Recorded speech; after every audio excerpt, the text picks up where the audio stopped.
We are live, and I want to welcome you all to the Light in the Limelight live show.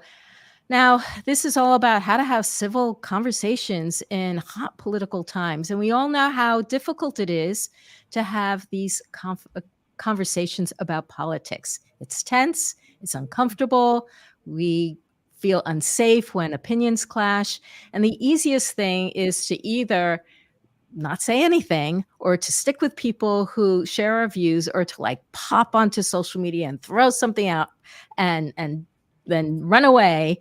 But I don't know if these strategies are really serving us the best. I don't want us to avoid. I don't want us to be unthoughtful. I want us to really think through how can we best have conversations so we can bring ourselves together, how we can feel like we're bridging the divide rather than feeding the divide.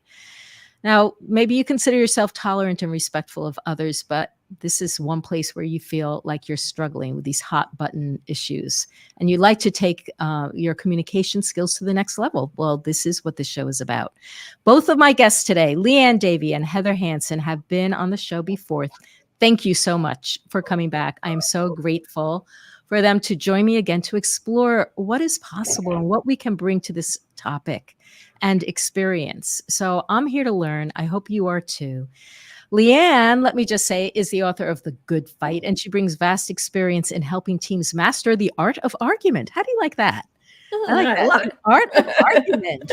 And Heather Hansen is an award-winning litigator, author of Advocate to Win and The Elegant Warrior. And she also has a really unique way of looking at the inner jury that I hope that she will gift us in how it can help us in these conversations as well. So welcome, Liane. Welcome, Heather. Thank you. It's great to be here. Yeah. And just one more thing that I want to say, if you're listening in on the show, is that my intention is that at the end of the show that we will come up with some strategies and structures for you to maybe get excited about and eager to try to create some courageous conversation before the U.S. elections. So that is my challenge to you. And it's also my challenge to me. So Heather and Liane, I don't want to speak for you, but I'm just hoping that we can, for each of ourselves and for everyone listening, we can see how we can bring some new, infuse this whole idea of civil conversations with some new energy and insight and hope. So, yeah. So we've got a couple of people watching, and please feel free to, put a comment in. And I will hopefully remember. Shay Linnea says, this conversation is so timely for me. Yes, you and millions of others. So I'm glad, but you are here, Shay. So kudos to you. So one of the things I want to start off with, just before we got on the show, we're talking about, well, what do we want to bring to this conversation? And, what's our mantra or some thoughts? And we were throwing some things out. And all of a sudden I realized this is one of the things that we can do when we start a conversation. Any conversation is like, how do we want to feel? And do you want, let's just start there. I'm going to stop talking for a second. Someone else. Liane, you want to start? Sure. I'll go first. So, as I think about this kind of conversation, I always think about how difficult and uncomfortable conversations tend to, for me, get like my heart in my throat and my pulse racing. And that kind of fight or flight kind of response. And I would love to just even have this conversation today about how we have those kind of conversations with some oxygen in my lungs, with some air in the room, to say, we probably need to have these conversations a little more slowly. So there's time to think and not just react. And so, that's kind of what I'm thinking about right now, is how do I engage in this hard conversation with oxygen? I love that, because it's so true that you lose your breath when you start to feel threatened or wrong or fearful. And I think that so much of this conversation, the thing that makes it hard is the fear. I would like to trade that fear for wonder. I wonder where they came to this conclusion. I wonder what happened in their life that made them think this way. I wonder what evidence they have to support this argument or this position. And I think that I like wonder. It goes beyond curiosity. Curiosity is one of my favorites, but wonder is even a little bit more open, a little bit more slow, and a little bit more patient. And I think that with these conversations, if we can approach them with wonder, it really changes just the energy of the conversation. Breath and wonder. I will add presence and open-heartedness. I feel that when I was back in my 20s, I traveled around the world by myself, solo. This was in 79. And I had a mantra, open my heart, open my heart, open my heart, whenever I felt afraid. So something about like staying present and grounded in my body and maintaining a sense of ease and openness. So I know that in conversations, I can get tense. I can feel my blood pressure rise. And this is a way of keeping track. Yeah. Okay, wonderful. So, okay, let's start with so is there a benefit? Should we be having more conversations? Do you think is this a good thing for us to try to talk with people who have different views? Is it worth us to cross the divide?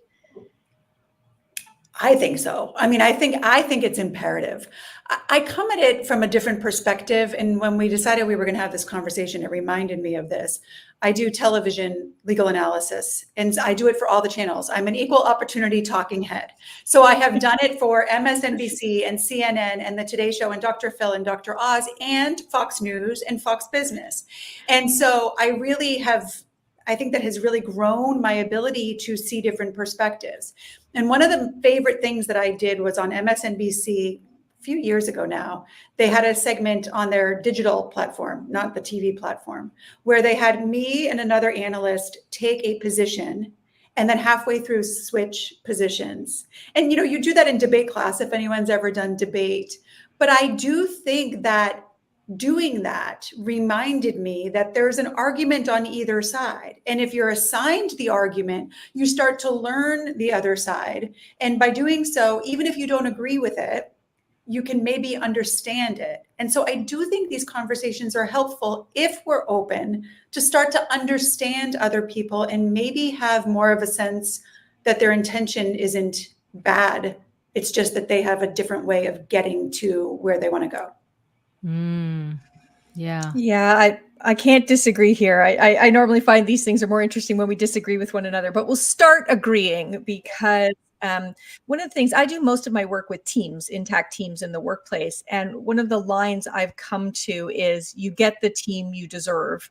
And so the people who are willing to put in the hard work to bridge the divide on their teams, to understand people who have different personalities or styles or roles or anything else, they get these teams that harness the value of diversity, feel like you have each other's backs, and they kind of get the team they deserve. Then I see teams where people are passive aggressive, they can't be bothered investing, and then they come to me saying they have a terrible team. I'm like, sounds like that's the team you deserve. So if we take that same concept and apply it to communities, these are the communities we live in. Is it a situation where you want to live in a community where your neighbor has your back, where you together can support and vote for and elect people who move things forward in ways that you care about? If you want those things, if you care about your community, then you get the community you deserve. And if you start to hive it in two, create this chasm in your community, that's exactly what you're going to be left with. So I want to live in a wonderful community that is welcoming and create space for everybody. I think it will, I'm sure, come out at some point how I'm Canadian. I'm very left leaning, but I see a lot of people on the left not wanting to include other people in their community. I'm like, this is so hypocritical. So, if we want these kinds of communities we deserve to live in, we better be having these conversations. Yeah. I kind of come at it from my speaking confidence.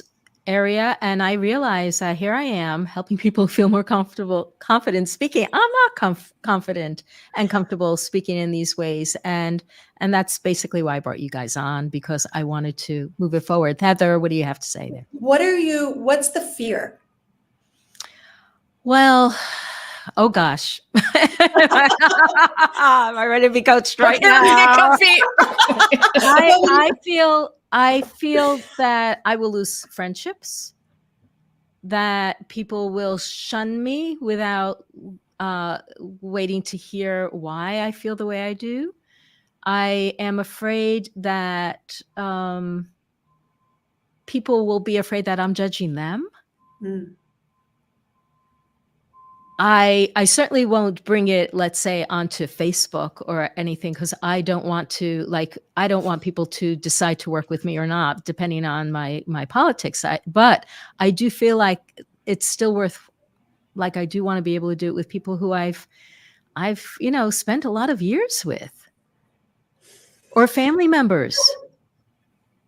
Yeah, I also love, just even in how you were stating it at first, you were talking about, confidence is your business, right? And confidence on the stage is your business, but you don't feel confident in these conversations. To a certain extent, I think that vulnerability is part of the secret of moving forward. We need to move forward in the vulnerability. So, when you have people who there is a big chasm between you, and one of them is very confident, it creates distance. It doesn't close distance. So I would encourage you, have the conversations from that place of vulnerability, from uncertainty, channel that, be explicit about that. And that may create greater openness than if you went in with all this, like, I know perfectly how to have this conversation. That can really, push people further away. So don't be afraid of vulnerability and discomfort. Those are things that serve you well in a place where there might not be a lot of trust to start with. Yeah, I couldn't agree with that more. I think that if you say this conversation is uncomfortable for me, and reaffirm the relationship, especially with your close people. I love you very much. I want to feel understood as much as possible, and to understand you as much as possible. As we have this conversation, I think that can set a good foundation for the conversations. Yeah. And something that we just touched upon briefly before we hopped on was that we're not talking here about persuading people or moving people to change their opinion. It's about how can we feel more connected with people, and accepting and compassionate and respectful. Yeah. And so not attached to like for me, knowing that I don't have to be attached to any kind of change other than our willingness to share our stories. Yeah. Well, in 2024, that would be a huge change, right? To feel invested in, I don't need an election to go a certain way, or I don't need the UN to vote like that, but I do need the people who are around me to feel more understood by me than they do right now. That is a massive change, and probably one of the most valuable. The hot button topics are going to come and go. But that sense that we can stay at least connected. So I don't have to agree with you. My goal is not to agree with you, but my goal is to feel that we at least understand each other. Right. And I love, Liane, that you just said to have the people around me feel understood. I think we often come into these conversations wanting to be understood, but not wanting to understand or to help other people to feel understood. And so I do think that if we go into conversations thinking I need to be understood, it's not going to go as well as if we go into those conversations thinking I want to understand. Marianne Williamson, who happens to have been a political candidate, but I've read all of her books before she ever even went into politics. And she had a line in one of her books that said, we think that we need to understand people in order to love them. But the truth is that we need to love them so that we can understand them. And I think that if we lead with that, right? Like, I love this person, now let me work to understand them. It definitely gets us there in a very different way than I have to understand them for them to earn my love. And that reverse, it plays out in so many ways. So with my psychology background, I'll say we often think we have to believe something to then act a certain way. And of course, cognitive dissonance, all of the psychology research teaches us we can behave a certain way, and then we will come to believe something that's in accord with that. So, much of the advice that we'll be talking about is probably about how can I behave a certain way even before I believe it. So behave it, be it, and then believe it. So you can actually, just like Heather's point about, which way love and understanding goes, so too action and intent can go in the opposite direction to the direction we think they do. Yeah. We have a comment from Shay that says, it feels like a point of mental health preservation to not have these conversations, especially if I'm gathering that the conversation won't lead anywhere productive. Any thoughts about that? Yeah, let me just say, I think you do have to have boundaries and know yourself and know what will be threatening to your physical or mental health, and just say, it's not worth it. I can't right now. But I think, if you're having a day where you're feeling on top of the wave or things like that, maybe what Heather and I can help you think about is, are there ways to have conversations around the edges that maintain some sense of connection? So hopefully by the end of the time, you'll come away saying, okay, there's places I can't go, choose not to go. I'm better off not going. But those are a couple of things I can imagine myself broaching, and in a way that feels safe enough to try. So, yeah. Yeah. And then, Heather, I'm going to ask you to respond to this next one. She also asked, how might someone preface the conversation to either gauge the safety of having the conversation or establishing guidelines, boundaries around the conversation? Well, I think that we need to understand Shay's other comment said going anywhere productive. I think the question becomes, what do you want to produce? Right? Because if you want, as Liane just said, if you want further connections, then you preface the conversation by saying, I'm not going to persuade you to think the way that I do. You're not going to persuade me to think the way that you do. But I would love to see if we can find some common ground or just some understanding for one another to create a bigger connection. If you set that out from the very beginning, in my second book, I talk about the enemy in the courtroom was never the other side. The enemy was confusion. And here, I think the enemy is disconnection. The enemy is separation. And so if your goal is that you want to produce connection, that's a different thing than produce a changed mind or produce a win. And the communication and the boundaries and the guidelines are different in all of those settings. So if we can create, first of all, a shared mind on where we want to go with this conversation, I think the rest of it gets a whole lot easier. Mm-hmm. Great. And I think Heather's onto the most important point. The worst thing for our society is not disagreeing on fundamental policy issues. That's what a healthy democracy is all about. The worst thing is we stop engaging about what are healthy decisions for our communities. So, I think having connection as the goal is a wonderful goal. Let's make sure we stay connected, because although we may disagree on this area, we need to make sure that we have the basis of a dialogue when the next very important thing facing our community comes up. That's right. Mm-hmm. Yeah. Yep. So Shay, I want to thank you for all your comments here. This is great. Your next one is you put in context for anywhere productive. I've had the conversations before, but the relationships ultimately faded afterwards, since we each felt we would be censoring ourselves around one another. Yeah. And I can see that as, like the fear of what might happen if I brought something up that people won't feel like they want to be around me. That's what I was saying also earlier, that would I lose friends because they feel like I'm not one of them anymore, or. Yeah, it's really hard, because then you quickly go to, if somebody can't stay connected to you or chooses not to stay connected to you, or you choose not to stay connected to them because of something fundamental to who you are, is that love? Is that friendship? Is that anything worth protecting? Or is it better to value, honor what that relationship was or can still be, and then, find that closeness and connection from places where And I think that's the hard thing right now, is I think we've swung the pendulum to unfriending everybody and that's a risk. So, but I think you have to ask that question in each case, really assess that.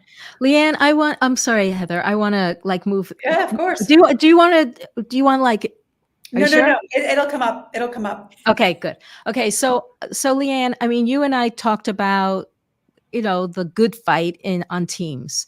What do you see as the parallels between like having that good fight on teams and this as a good fight to have, or how do you see the parallels? Can you lay it out for us? Like, what does it look like on a team, and how might it look like? So, I would differentiate between, in conflict, there is healthy conflict and unhealthy conflict. I talk about and use the metaphor for healthy conflict is that it's like tension. So it's very uncomfortable, but it's like yoga uncomfortable. Like, oh my God, I'm not sure my body goes. So it's very uncomfortable, but afterward, you're going to be stronger, better, more agile, versus friction, which is like a blister. And nothing is good about a blister. It just wears you down and slows you down. So same in our communities, in our society, there is very productive tension. How pro-business do we want to be? That's a very, very healthy tension around. We know it creates economic prosperity and makes jobs and meaningful things. And we know that unregulated, maybe it can swing to, like, that's a good tension. We better always be in that tension. When it switches to friction, which is it's personal, it's name calling, it's not evidence-based, those sorts of things, then that's very unhealthy.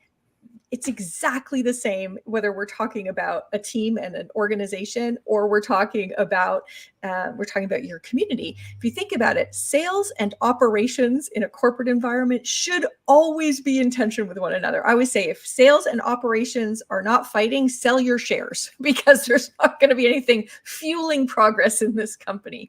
Well, same. It's absolutely wonderful that we are thinking all the time about, how we raise the tide, lift all boats in our society, and then, how do we make sure no one gets left? Those are tensions that should always be there. So, it's exactly the same model. There's really good conflict, tensions that we don't even want them to go away. They should always stay. And then there's friction that means we hurt each other. We don't listen. We don't get anywhere. We go backwards. So yeah, I think it's exactly the same thing. Yeah.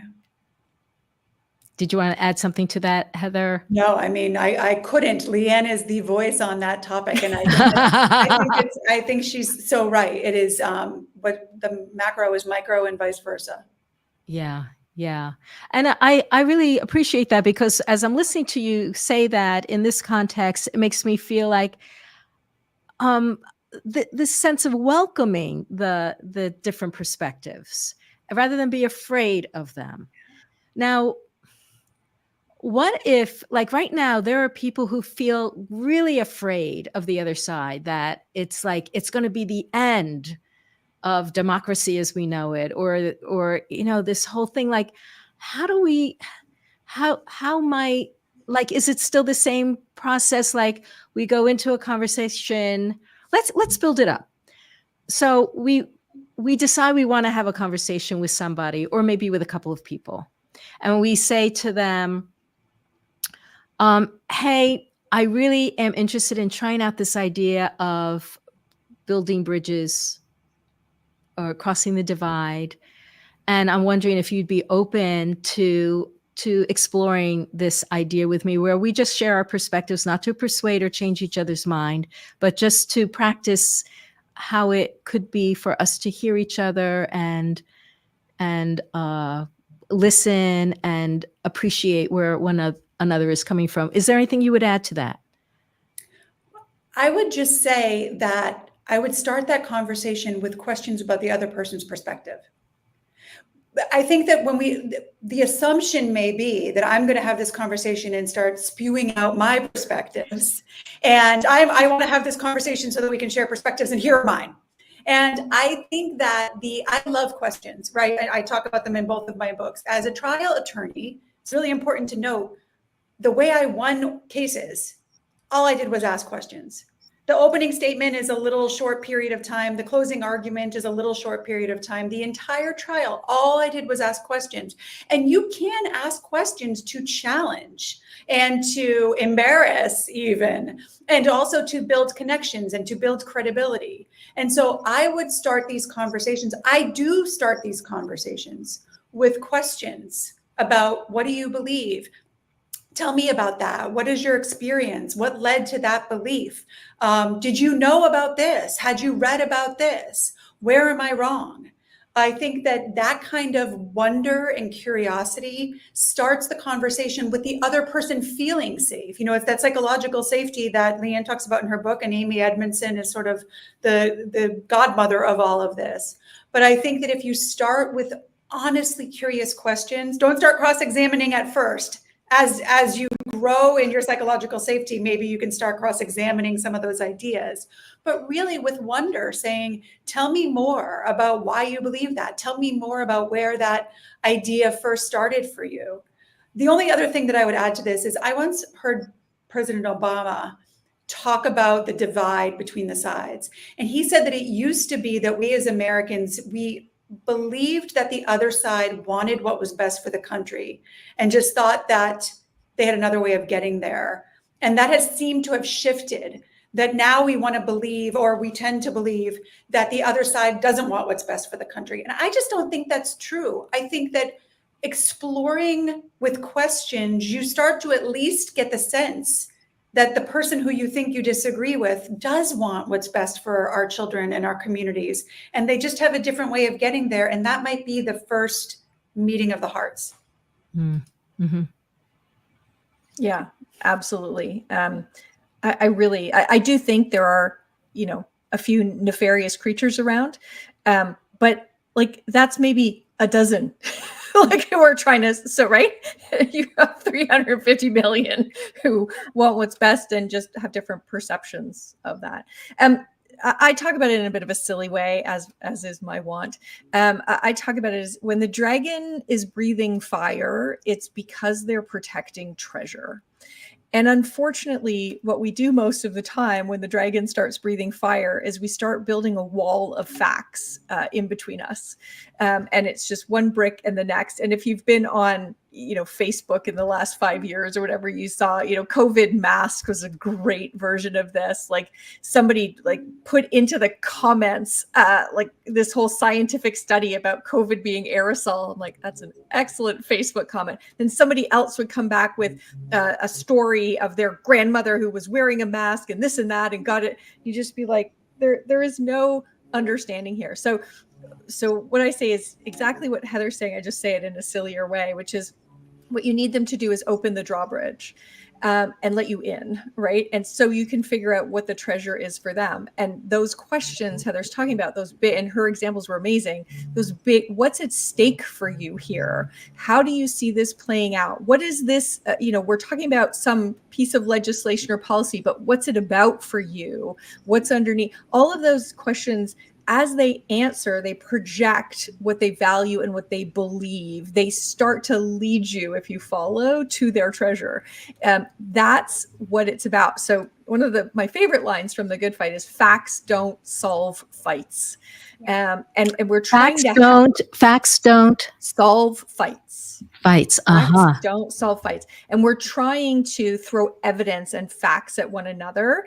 And we're not getting people to open the drawbridge and take us to the things they value and believe, and the things they would protect with fire. And I think that's a lot of what's going on right now. People are fiercely protecting and defending things they care deeply about.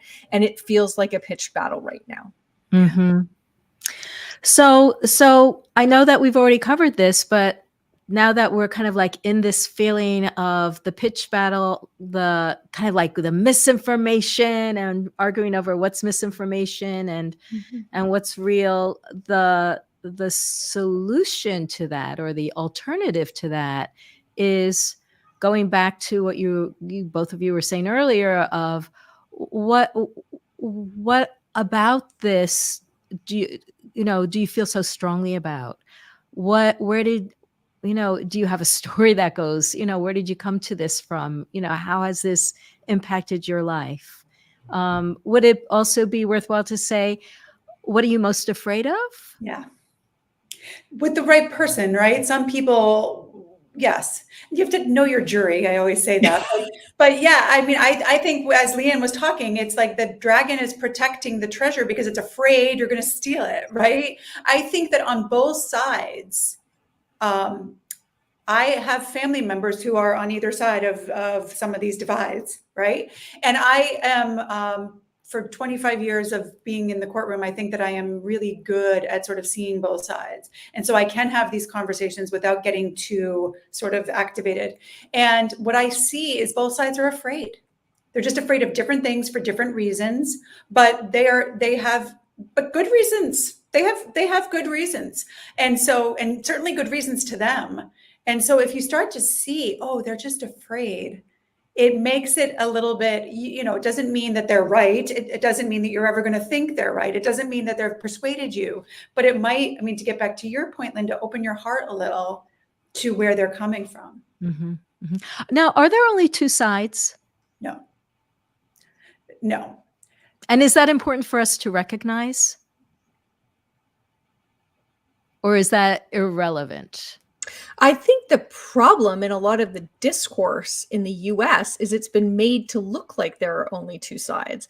What we feel like we're losing is the middle. And I think with the propagation of the MSNBC and the Fox News, and that like we've polarized so much, I think what we're missing is that the vast majority of people, even if you take the most contentious hot button issues, abortion or things like that, the vast majority of people are in the middle.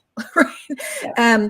And so, I think even just characterizing it as sides is doing us in, because it's like everything else. It's a continuum. Mm-hmm. And why are we not having conversations about where we are on the continuum? Because as soon as we draw a line, we're on one. It's George Bush. You're with us or you're against us.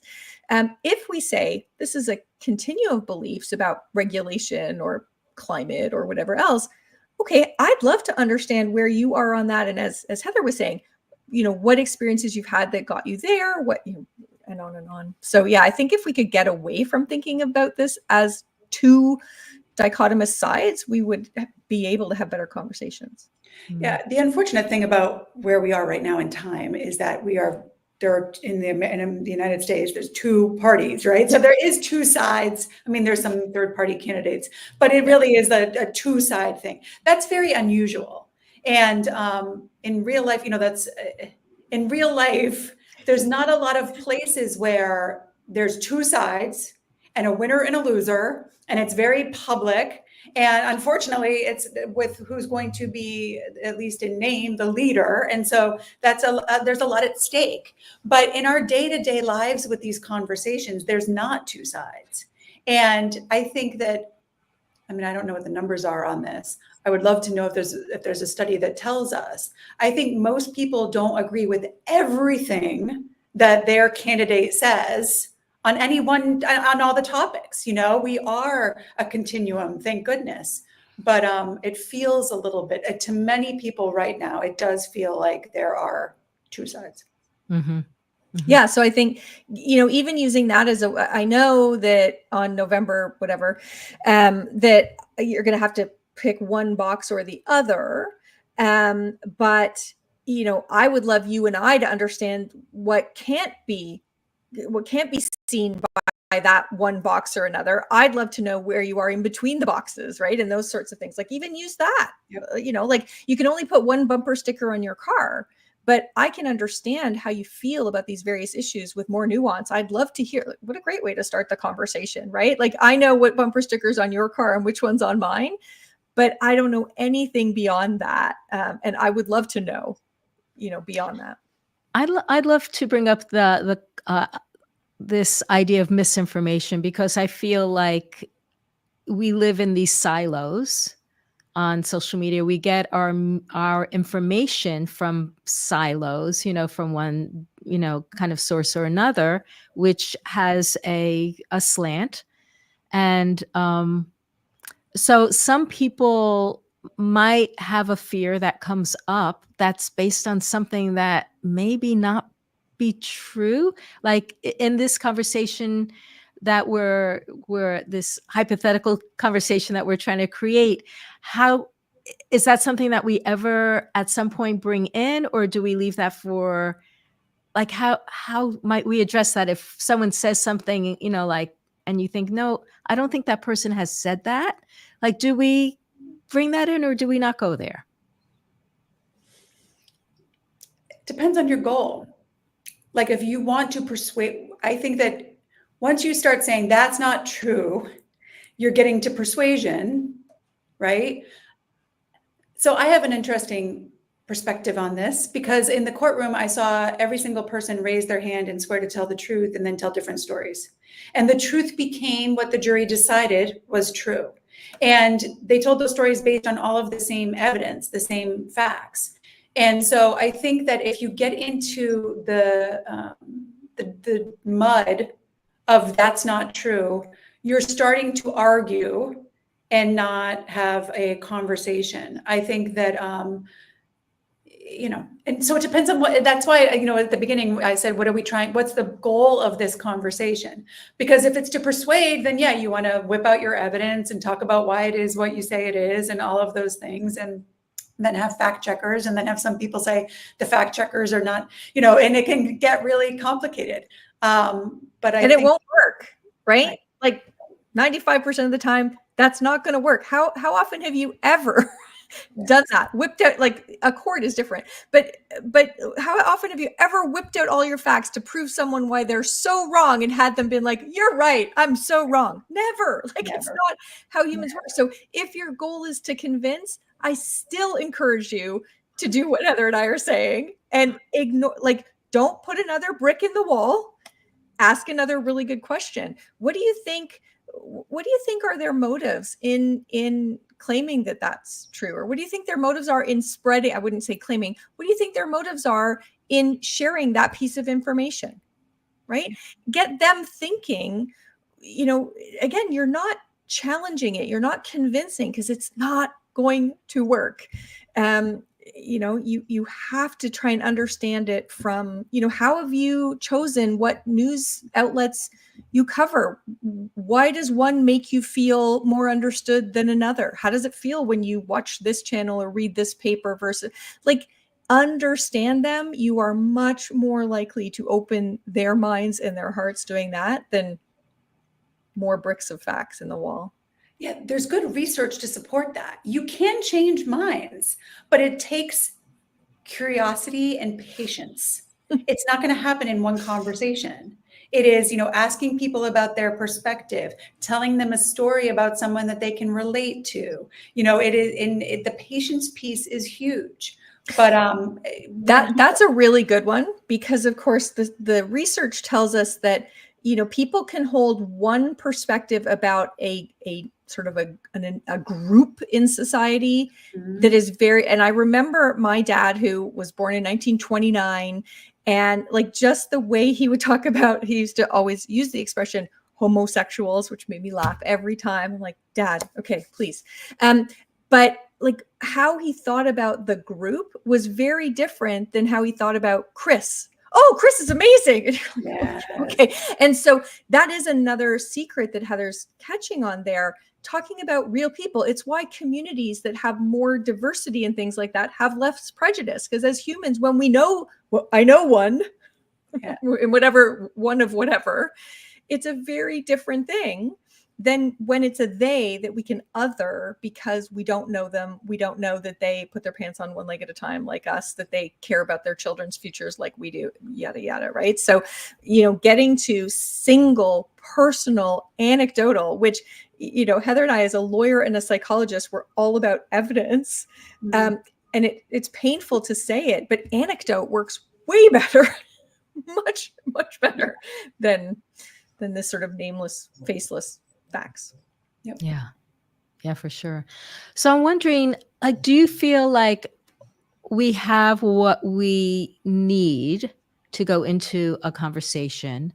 How would we go about, let's say I or someone else listening hypothetically want to, I have a friend. Yeah, I have asking for a friend, we want to like try out this experience, just even to try out the experience. What would it be like?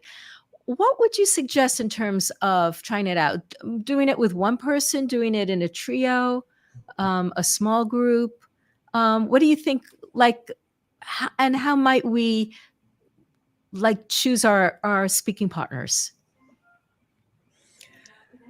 I mean, I think it depends on the scenario. I think one-on-one is often easier than a group because you may get two on one, which is never going to do well. My mom would never let me have play groups of three because she said it's always two against one during the little arguments that you have. I think the best preparation, Linda, and you know this better than anyone, you know, I love talking about tone of voice because there's that study out of Yale that says that you can tell more about a person's emotions from their tone of voice than their facial expressions and their body language combined. And I talk about that a lot because you can't fake your tone of voice. And so my idea on this is your best preparation is getting yourself to a place where you feel calm and grounded and deliberate and intentional about, I'm having this conversation. There's no threat to me here. I know what I believe. I'm grounded in my beliefs. I'm going to do what I do on November 5th. Like that is all fine. I'm going into this conversation with curiosity, with wonder, with interest, with love, with like any number of things that will be reflected in my voice. But if I go in with the littlest bit of doubt, resentment, fear, bitterness, wanting to win or wanting to be right, the other person will sense it. And then whether it's 2 or 5 or 10, it's not going to go as well. So I think the work to be done is on us feeling I am safe. I got certified in hypnosis this summer. And one of the things we often say is I am safe, I am calm, I choose to be here. And that's something that I would say before I go into that conversation. I am safe, I am calm, I choose to be here. I'll just add one more thing. Liz Gilbert has a line that I love, and it's a relaxed woman is the most powerful person in the room. And so you could say relaxed man, but if you can go into these conversations relaxed, I mean, I think you're really going in at an advantage. Mm-hmm. Mm-hmm. Yeah, absolutely. And go in knowing what you're fighting for. And remember, you're fighting for connection. Yes. You're not fighting for your side in the argument, right? If you go in fighting for your side in the argument, you've lost before you've begun. So if you go in saying, I am fighting for connection, I'm fighting for a relationship here that I value, I'm fighting for a community I want to be a part of, then all of my behavior will be in defense of that, as opposed to in defense of a policy or a candidate. So I think if you can be, energized by this is worth fighting for, connection is worth fighting for, community is worth fighting for, then I think you'll go in from the right mindset. Yeah. I'm just imagining the relaxed woman. I'm like, goodness, those are hard to find. We get to relax. That must be well, nice. I think that there's something. So this is what I'm thinking, actually. I mean, you guys are giving me some great ideas. I'm actually thinking of, I don't know if I'll get any takers, but I'm thinking of like setting up some kind of a group where, and I would pick a certain number, or people would volunteer, show up who are either identifying on one side or the other, or independent. Mm-hmm. And I would like to have it be a trio, that because I think it would be great if there could be, show that there's more than two sides, even like it makes it clearer that there's more than two sides, and maybe kind of like have guidelines and breakout rooms for, I don't know if it would be 9 people or 12 or a group of 3s, or maybe it'll just be one group of 3 that I trial first. But I think now I feel like we've got the intention of what are we fighting for? We're fighting for connection. What it's not about persuasion, it's about connection and asking questions, and not going in there to, be first and foremost when I tell your story, but ask people about other stories. So of course, someone has to start, but we can figure that out. And empathy.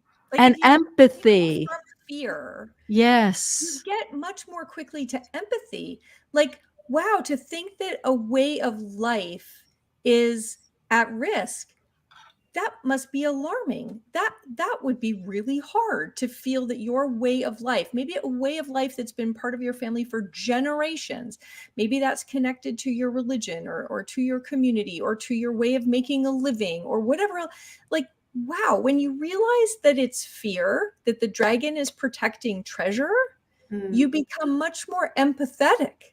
Yes. Like, wow, that would be hard to have to walk around the world with. That empathy is going to take you good places, because even people who are advocating for, so you know that quote about kids, like the neediest kids ask for help in the worst ways, or it's a line like that. When I understood that and understood that a kid acting out is a kid who is in fear, and so think about it the exact same way. This person spitting nasty, hateful lies, wow, they must be in a lot of fear. And that the fear is commensurate with the stuff that's coming out. Wow. And that empathy is going to be super helpful in that conversation. Yeah, I like that. I also feel like another thing that we could do, which is something that I feel helps all my speaking confidence students and clients, is the power of positive regard. So I could see as a possible recipe for conversation that after someone speaks, that the other people share something that they really liked and appreciated about what they said. Yeah. I think that's a phenomenal thing, especially in this setting, because it makes the other person feel heard and affirmed, and maybe understood. I think that would be great. Validation is a key skill in the method that I teach, and we invalidate people in many more ways than we know, right? So we invalidate them by contradicting them. That's kind of the obvious, but we can also invalidate just by not saying anything after they talk, so they don't know if their point landed. We invalidate people by dropping our eye contact. That's a very insidious way. So yeah, when we actively choose to validate them, we start to say, okay, we're talking about a hard thing as allies from the same side of the table here. Yeah. Yep. Okay. So I love that we talked about how people can prepare by, thinking about what I'm going to have to go back and like take notes on everything that we talked, because we covered a lot of material here. I'm wondering, what are we missing? What didn't we cover? What do you think people need to know? Or how can we inspire people to like try this out? Maybe we need to go back to Shay's comments in terms of, there are points at which to bail, right? Like how to know for yourself when it's time to withdraw from the conversation, when it's not on balance worth the connection, to endure something that is causing you to question yourself or feel unsafe. Or so I think we should circle back to what Shay was saying, is that, it's okay to sometimes, if you've been courageous, if you've done all these things, to say, it's not the right time. It's not the right place. This isn't the right person. It's okay to sometimes say, like, you aren't letting yourself down. You aren't letting the community down. You've made an honest effort. It's okay sometimes to say, I got to call this one. Yes. So, and let's say something, you get to that, you feel someone says something that's not part of the rules. It's outside the rules, and you feel either attacked or someone's trying to persuade you or whatever. What could someone say in the moment that calls that out in a way to get it back on track? I mean, I think it's hard to say out of context, but I would say something like, I don't think that this is productive. I don't know that this conversation is productive. I don't know that we're getting anywhere with this. Let's move on to a different topic. I mean, I think that's the best I can offer in a vacuum. Yeah, I think, and you could also take those comments and just personalize them, because the other person may be feeling like this is great, but I'm not feeling like this is productive. I don't know where to go with this. I noticed myself retreating. as, you know, your volume, you can do feedback, right? So the volume is going up now, or your volume is going up, and now I feel myself leaning back from the conversation. You know, do we want to reset? Are you good to reset it? Or, you know, or should we back away from the conversation? Like, so personalize it, so you're not trying to impose what they think or feel, but that you're being candid about how What their you behavior is need. impacting you. Yeah. Mm-hmm. And is that the kind of thing, let's say when you're working with a team, that you would, are there any other lines that you might suggest to people use to reset? Maybe one I'll share. So if somebody gets very emotional, so that may be they start to cry, which would probably be me in this conversation because I'm a crier, or they start to yell. The line I use every time is, "This is important. What do I need to understand?" Because somebody yelling at you, you know, is usually yelling because they, to Heather's point earlier, don't feel heard or understood. They have lost the ability to make their point calmly. They don't think that approach is working. And so they are trying another approach that's probably worked for them with many other people. They can bully other people into acquiescing or just shutting up. So in that situation, if it feels safe enough, if you can, I would say respond to the yelling person with, "Okay, this is important. What do I need to understand?" And it's really hard to keep yelling when the person is saying, "I want to hear this thing, that's this treasure that's so important to you that you are breathing fire and burning everything down." So that line is one of the lines I use all the time. And whether someone's crying and they say it, or they're frustrated, or they're angry, or whatever it is, it doesn't tell them how they're feeling. So what I really don't want anyone to say is, "I see you're getting upset," or "Don't get upset. That's terrible. Don't do that." But do say, "This is important because it's important to you," and ask, "What do you need to understand? What are you not getting?" Yeah. Yeah, I like that. Heather.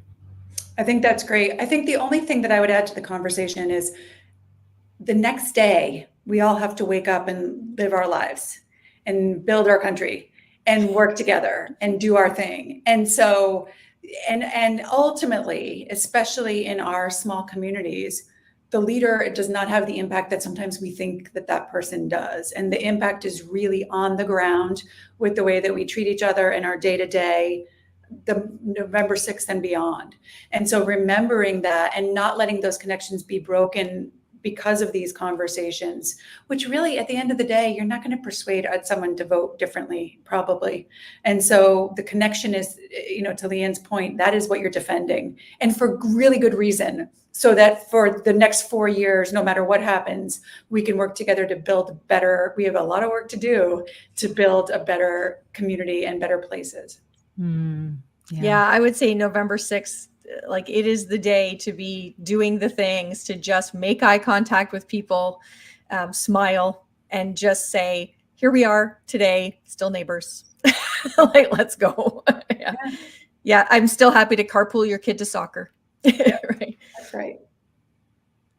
Yeah. So underline a commitment. I had a vision as you were, both of you were speaking, of just seeing kind of people linked in arms and saying, "We disagree and we're proud of it." Yeah. Yeah. I mean, I don't know that we'll get there anytime soon, in the next month or so. Small pockets. Yeah, it is possible. I mean, I disagree with lots of people who I get along with fine. You know, we don't, it is. If possible. James Carville can be married to Mary Matlin, what more does the world need to know? That's right. It's true. It's true. And for like 40 years or however long they've been married. Yeah. It is possible, but it's slow and it takes patience and it's not easy. But worthwhile. Oh, for sure. So I guess I want to come back to the why. Like, why should we bother doing this? What are we going to get from it? We're going to get a better country November 6th forward. We have got to interact with one another. We cannot have like segregated neighborhoods, communities.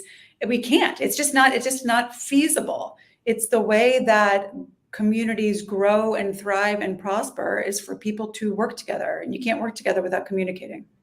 I think the other thing we get is when we know that we have it in us to have the hard conversation. So when I help people learn to have conflict productively, just watching them sort of sit up straighter and know that just that internal sense of confidence that comes from, I can go through the crucible and come out the other side. It's amazing how empowering it is to know, because you may be working on it in your community or with your neighbor, but then all of a sudden it's like, you know how to advocate for yourself with your boss, or right? Like, it's amazing how this skill. The other thing I say all the time, and this was a bonus chapter in The Good Fight, was you model to your children and to your nieces and nephews and like all the next generation, you model to them something. What a gift to model that that's how we do it. So, you know, both you get a better community, a better country. That's really awesome. But even if the country is not one iota different other than your 1/350 millionth of it, you are better, you are more confident, and that's going to serve you well in so many different domains. Well, I think this is a great place to end this conversation. This has been wonderful, and I feel inspired. I feel hopeful. I feel like I want to take some action. And I hope that the people who listen to this on the podcast or who have come in on the live stream also have a sense of, yeah, maybe I'll try this out. I'd like to try this out because, I mean, this is our human potential, isn't it? Why stay fixed in where we've been when we can expand into a fuller part of ourselves? So let's do this. Let's do this. Let's see if we can be brave and have a courageous conversation with someone or some people sometime in the next month or beyond, whatever, whenever you can get to it, because it's not like these things are going away. Mm-hmm. and see how November 6th. Yeah, let's see how we can take some of these tools and see how it goes, and and if you have any questions about it, like leave a comment or reach out to one of us, ask a question, let us know how it goes. If you feel inspired to start your own movement around this, let us know so we can, shout it out and we can promote it, because it's not going to come from this one podcast. And there are other people and other organizations doing the work as well. But I think as much as we can begin to even bring this idea of, yeah, this is possible and it's worthwhile, that we're going to create a society that we all want to live in more. Yeah. That we deserve, right? That we deserve. Exactly. Thank you so much. So Liane, Heather, I'm just, again, so grateful that you're on, and perhaps maybe after the elections, we will do something else and see what needs to happen and see how we can nudge things along. Sounds great. Amazing. Take care, everybody. Bye, guys.